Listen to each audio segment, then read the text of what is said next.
Hey, J-Bros checking in here. I wanted to get out an updated track takeoff and put back on video guide. I think the ones that I had in the past were more for when I was a rookie at doing this. I'm going to show you guys the fastest and easiest way to do this, and I'm hoping this is under 5 minutes because that's what I think it should take, but I've never timed myself. So here it goes. First and foremost, I use this bar right here. Works wonders. That helps to leverage the track on. Second, a 17 mil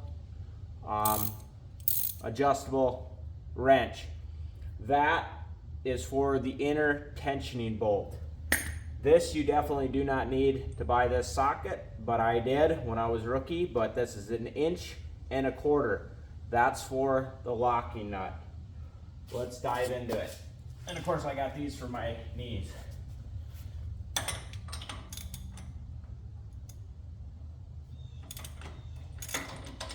Okay, you only need that to loosen it up.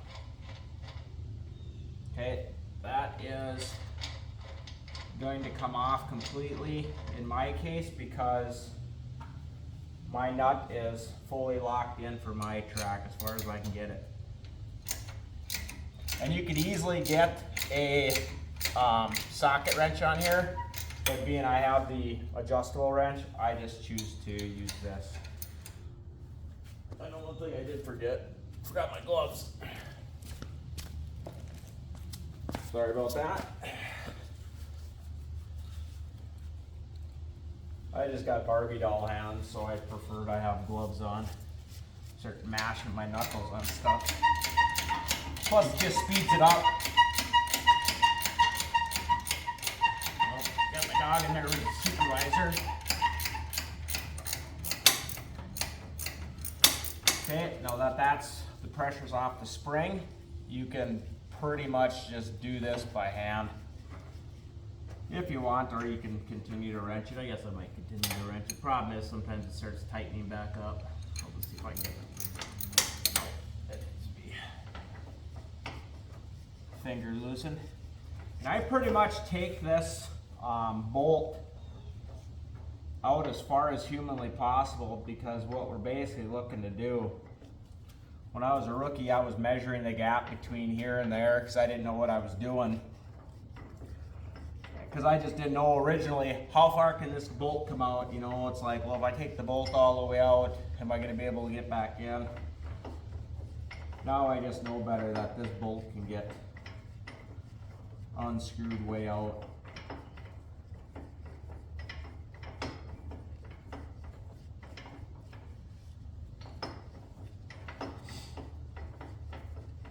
Okay, I'm getting there. This is probably the slowest portion of it, is screwing this bolt super loose and then getting it back tight. It just takes time.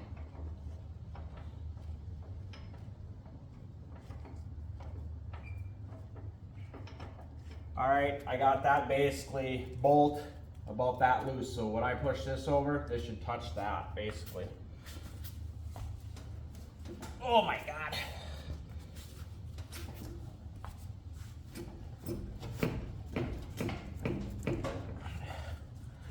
Hoofda. Well, so much for nice and easy, but that's really where that thing needs to be. I don't know what's got this thing jammed in here so well. Holy crap. Normally that thing just slides back super easy. I don't really want to be prying on the track. I don't know why this thing's not moving.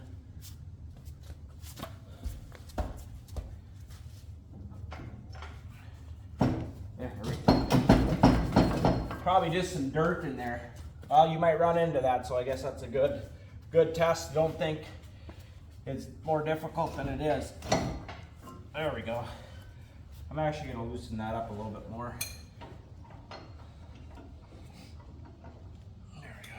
Might as well get it as loose as you can so you're not fighting putting it on. There we go. Got that super loose. Taking this off is so freaking easy. And I'll just show you what you need to do. This is where you start from to take it off. Start up here. There. That's already off the top sprocket. And that's your biggest challenge. And it's not even that tough. So here's what we're doing. We're taking the top off, right? Top comes off, no problem. Back comes off, no problem. Well, front, being this is already off, this is already off, front's coming off. And I will just take the track off just to check my machine here for bolts and stuff. Obviously, I know this stuff is already tight because I had just checked it, but that's something you'd want to do if you're removing your track. Just check these and check these. Okay, everything appears to be good. There's no obstructions, nothing like that. I'm not rotating my track because my track's already been great the way I've got it. Okay, so track is off. And just mind you, I got the bucket down in front to raise up the front. I got a car jack on the support thing in the back. Just a typical pump car jack, and I can show that after the fact. Okay, let's get it back on. I'll tell you what, right away in my earlier videos, I struggled with this. Well, how did we take it off? This was the last thing we did to take it off. Well, this is the first thing we do to put it on. Right there, notice that's already snugged all the way up. We already know by taking it off, we just need to get over this thing with the track. So that gives us a little extra distance. There's the track there. Now, we do the same thing. I should be able to lift this up and over, but if not, that's what my bar there is for. Oh, I didn't quite get it in this. Oh.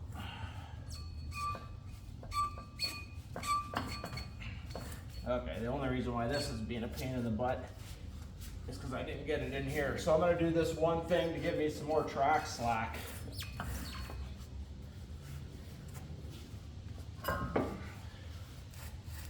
I'm going to go like this with a 2x4. This will hold this track up in this vicinity better. So that track can't flex back down. There we go. Now I can get that under there. And I'm actually, just because I've done this before as well, slide another 2x4 in here. So this can't get this slack back under there. That was kind of fighting me. Okay, do this again. Obviously got to make sure that's in there. Get that up and over. Okay, that is over there. I'm going to put my foot there just to hold that. Boom, just like that. That's when these boards come into play so the track doesn't want to push itself forward. And at this point, it is just tightening those nuts up because everything's good to go. And like I said, if you don't quite get it in the right spot, let's say you're dealing with a new track, might be a little bit more difficult. But all I've done sometimes is put this in here to help get it on. But, if you follow that strap, insanely easy. So yeah, basically that's where it's at. And then, like I said, the time comes right here. Okay, that's already tightened to where we want. And it's all about wrenching this tight.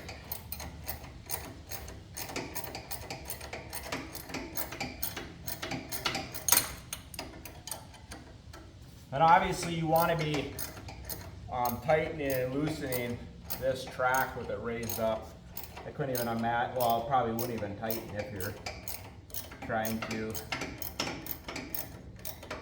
do it with pressure on it. And I could probably remove these as well. They're not really necessary at this point. I guess I'll stay for a little bit.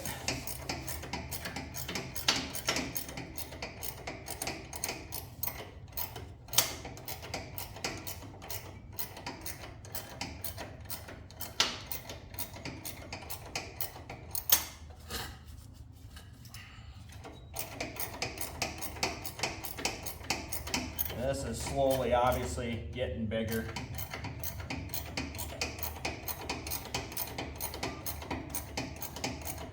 This is the point where a power drill would come in handy. I think that'll have to be my next investment. But then again, I'm not sitting here doing this all the time, so I guess it doesn't really bother me that much.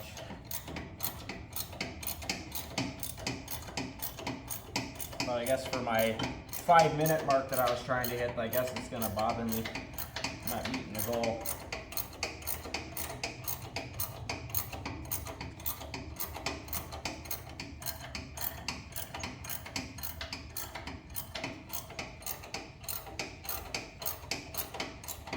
And the other thing too, you know, it doesn't hurt to check your track. Like my wear is actually really, really good because I think, as I mentioned before, this track now has got about 62 hours on it. I mean, all these treads are still on here, these ribs up top, so the thing looks brand new.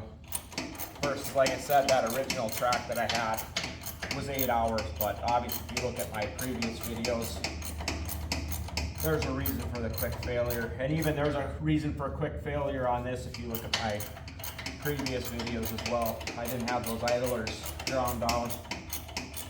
I mean, other than that, I bet you this rubber and stuff would probably honestly still be on there if I wouldn't have ran the dang track for an hour or two with those idlers not drawn down. Holy crap. Good thing I'm only doing one of these for the video. I think I must think about getting this tool for the drill every time I get done with this. And I'm like, oh, well, I don't do it that often. But right now I'm trying to do it for speed. But really, there isn't any more you really need to watch in this other than if you want to see the tightness of it. Well, I still got another inch to go.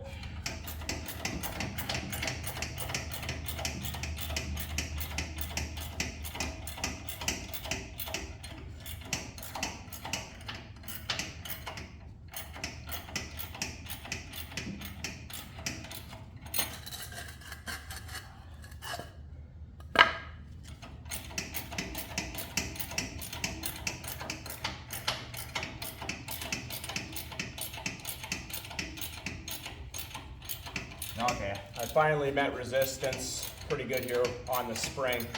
So usually when I get to this spring point here, so right now I'm hitting that spring with pretty good resistance. I can feel the spring flexing. And I still probably have another inch that I'm gonna go in. Before I would have kind of stopped in this spot and thinking it was good, but here's one of the things that we had talked about before. I mean, I would still went more, but a guy had told me we kind of want a 1/2 inch in this idler wheel to the track. And with that being said, I just noticed, forget everything they say about not having the tracks tight.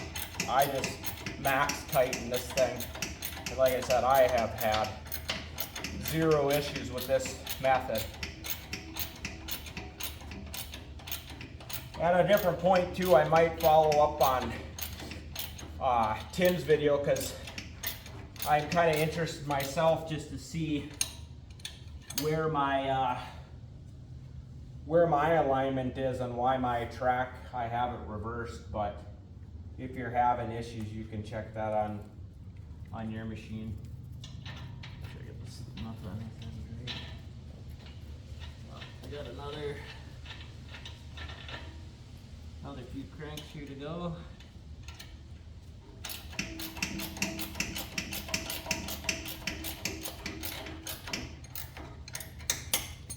Okay. Oh, like I said, I'm only trying to line mine up so I can get the last little bit of this nut on there. So I'm only trying to leave almost, let's say, half this thread distance on here. So that seems loose down here and tight.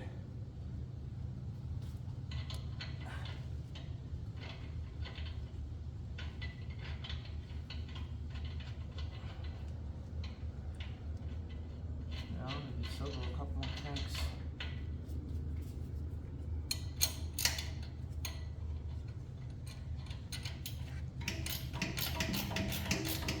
I think if a guy had a drill and stuffing things, you'd probably shave this video down in half.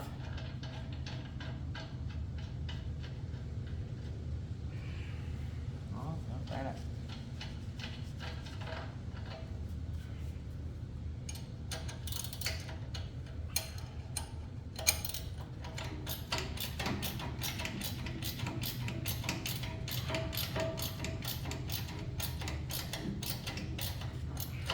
Okay, that is pretty dang snug in there.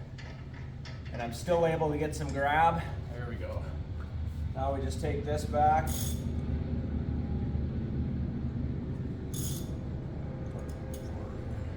I plug this guy in here. There we go. That is about as snug can get. So I hope that helps as far as speed. That's as fast as I can do it without having a power tool. Oh shoot, yeah, 16 minutes. Okay, maybe it just does take that longer, or maybe it's because I'm talking, but yeah, I have the bucket lifted up with the board there. Track's back on tight, basically where it was at before. And then that's all I got for jack in there. But yeah, well, I said 5 minutes. I don't know if that was because I was talking so much and then I didn't have that drill there, but I for sure could cut this down probably to 5 if I just totally focused on it. But anyway, that is an updated video on turning this track around. Please like, subscribe, comment down below. J Bros out.